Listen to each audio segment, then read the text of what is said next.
alunos do terceiro ano do ensino médio, sejam bem-vindos a mais uma aula de geografia. Nós vamos estudar um pouco mais sobre a economia do Brasil. Lembrando que na aula passada nós vimos que no âmbito internacional o Brasil é um dos principais países emergentes. Agora, quanto à economia internamente falando, nós vamos estudar a sua história econômica. E qual é a importância desse estudo? Quando nós estudamos a história da economia do Brasil, nós também estamos estudando a história da sociedade brasileira, porque compreender o nosso passado econômico é compreender como nos formamos enquanto sociedade, povo e territorialidade. Bom, uma informação bastante recente do FMI aponta que em 2019 o Brasil ocupava a 9ª posição no ranking econômico mundial. Então percebam que é uma colocação bastante significativa. Só que sempre é bom pontuar que o fato do Brasil estar no top 10 em relação ao PIB não significa que somos um país rico e desenvolvido. E isso é a história quem nos garante. Então, embora pareça muito glamuroso estarmos entre as 10 maiores economias mundiais, não é nada glamuroso que, por exemplo, nós enfrentamos de dificuldade social com relação à fome. Uma reportagem recente, de julho de 2019, do site da Folha aponta: apesar de menor, a fome ainda afeta o Brasil.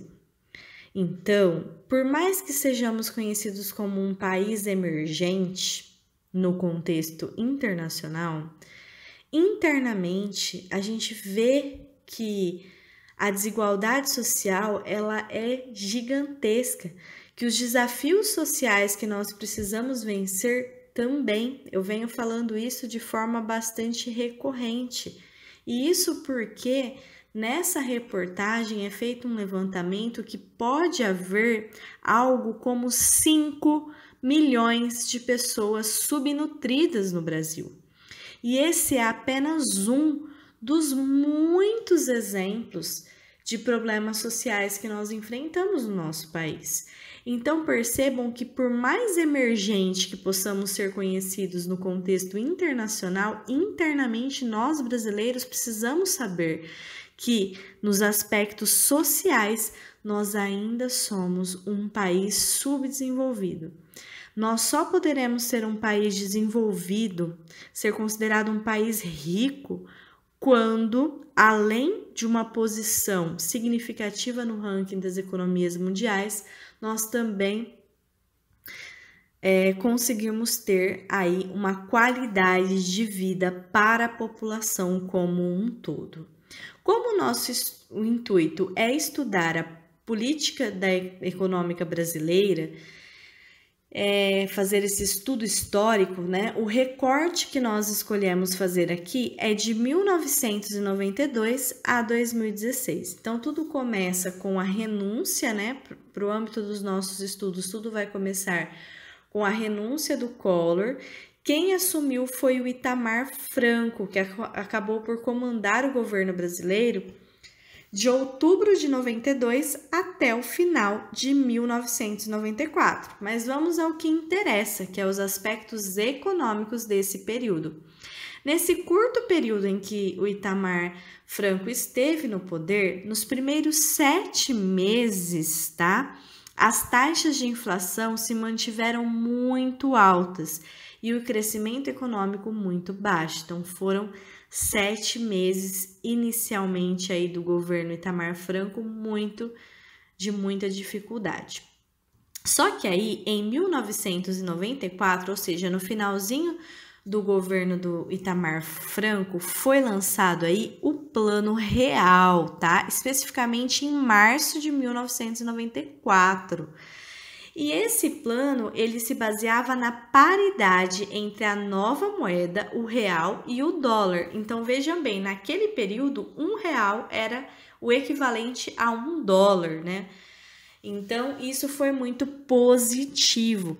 E o Fernando Henrique Cardoso, que foi o sucessor do Itamar Franco, ele era, na época em que o Plano Real foi lançado, o ministro da Fazenda e um dos principais líderes, né, na elaboração dessa moeda, tá? E essa elevação, ela acabou por atrair capitais especulativos do exterior e conseguiu fazer com que o Brasil aumentasse as suas reservas de dólares do Banco Central. E agora eu chamo a atenção de vocês para essa informação muito importante.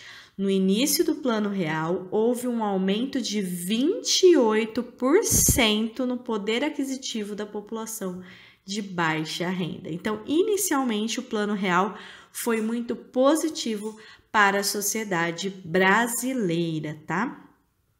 Bom, dando continuidade, o Plano Real, ele acabou por melhorar, né, por fazer a economia do Brasil ter uma elevação após um longo período aí de muito declínio.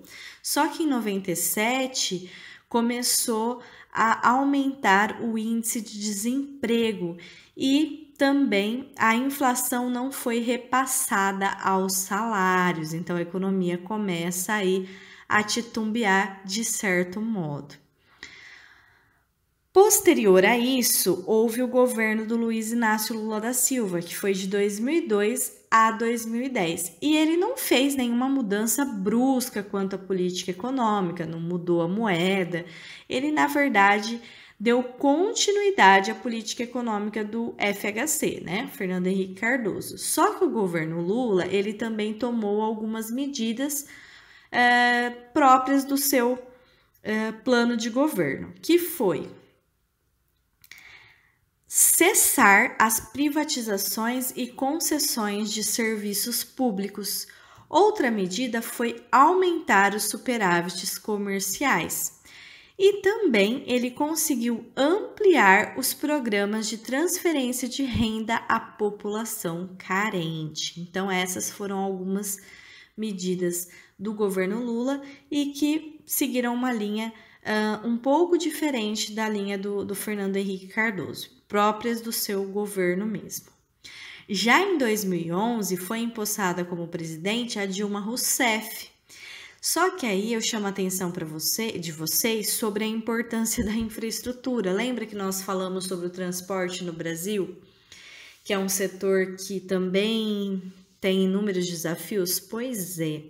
No governo Lula e Dilma, o que ficou marcado? Ficou marcado que a infraestrutura ela era insuficiente para sustentar um crescimento econômico mais acelerado. Então, a infraestrutura do Brasil não dava sustentabilidade, não fornecia a base necessária para um crescimento econômico. Isso fez com que em 2011, ou melhor, em 2012, o governo Dilma retomasse a concessão da administração de usinas, aeroportos, portos, rodovias e ferrovias à iniciativa privada. Ou seja, falar de concessão da administração à iniciativa privada é um jeito mais romântico de dizer privatizações, que foi algo que inicialmente o governo Lula ele cessou, mas que foi retomado no governo da Dilma, dado a necessidade de melhora na infraestrutura brasileira para que a economia pudesse aí, enfim, crescer, né? E vale dizer que em 2012 ela fez aí essa concessão da administração à iniciativa privada e a gente teria aí uma Copa do Mundo, né? O que também demandava por um setor de transporte bem desenvolvido e o Brasil não tinha. Então, a saída encontrada pelo governo foi justamente as privatizações. Já em fevereiro de 2016, terminando aqui o nosso breve estudo, né, da história econômica brasileira dos últimos anos, A inflação anual atingiu o patamar de 10%, as taxas de juros estavam em 14% ao ano e o desemprego aumentou 7,5%. Então, de 92 a 2016, a gente fez um levantamento de como se comportou a economia no Brasil e a gente viu que começou com muita dificuldade no governo do Itamar Franco, melhorou com o Plano Real, melhorou no governo do Lula, depois no governo da Dilma começou a decair, até que em 2016 estava muito fragilizada, né? Então, nosso recorte histórico, ele se encerra aqui. E nós vamos falar um pouco sobre os setores de atividades no Brasil, já que a gente está falando de economia. Qual é o setor econômico onde tem a maior parte da população ocupada?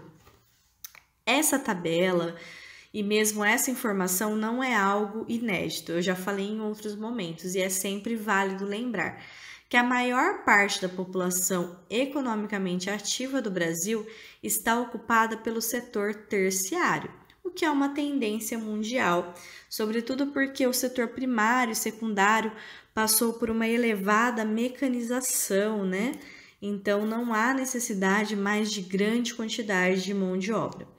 Já que não é inédito, já que não é a primeira vez que eu estou falando, eu mostro essa tabela onde, de acordo com o censo de 2010, 60%, né, das pessoas estavam no setor terciário, para falar de uma questão bastante importante, que é a informalidade no Brasil. De acordo com uma reportagem de setembro de 2019 do site da Folha, a informalidade no Brasil ela atinge quase 40 milhões de pessoas. Então, isso no ano passado, tá? 40 milhões de pessoas. E por que eu trouxe esse tema para vocês? As pessoas informais, elas acabam por movimentar a economia e é uma forma de combater o desemprego. A pessoa está desempregada, não consegue um trabalho com carteira assinada e ela vai para a informalidade, que é o quê? Trabalhar, conseguir uma renda, mas não ter carteira assinada.